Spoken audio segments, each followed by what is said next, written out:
জুমার দিন অত্যন্ত গুরুত্বপূর্ণ দিন। সপ্তাহের অন্যান্য দিনের তুলনায় জুমার দিনের ফজিলত বেশি। পবিত্র জুমার দিনের আমলে মহান আল্লাহ রাব্বুল আলামিন বিশেষ কিছু সওয়াব নিহিত করেছেন। এসব বিশেষ আমলের মাঝে রয়েছে আল্লাহর পক্ষ থেকে গুনাহ মাফ এবং বিভিন্ন নফল ইবাদতের সুযোগ।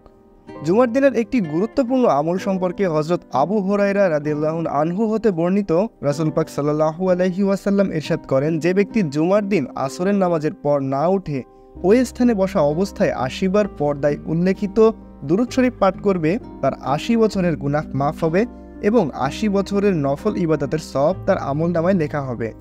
দোয়াটি হলো, আল্লাহুম্মা সাল্লি আলা মুহাম্মাদিনিন নাবিয়িল উম্মি ওয়া আলা আলিহি ওয়া সাল্লিম তাসলিমা।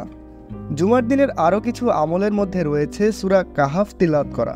জুমার দিনে সূরা কাহাফ তিলাওয়াত করলে কিয়ামতের দিন আকাশতুল্য একটি নূর প্রকাশ পাবে। বেশি বেশি দুরূদ শরীফ পাঠ করা এবং বেশি বেশি জিকির করা মুস্তাহাব।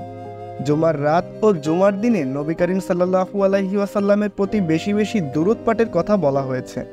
এমনিতেই যে কোনো সময় একবার দুরূদ শরীফ পাঠ করলে আল্লাহ তাআলা দুরূদ শরীফ পাঠকারীকে 10টা রহমত দান করেন এবং ফেরেশতারা তার জন্য 10 বার রহমতের দোয়া করেন।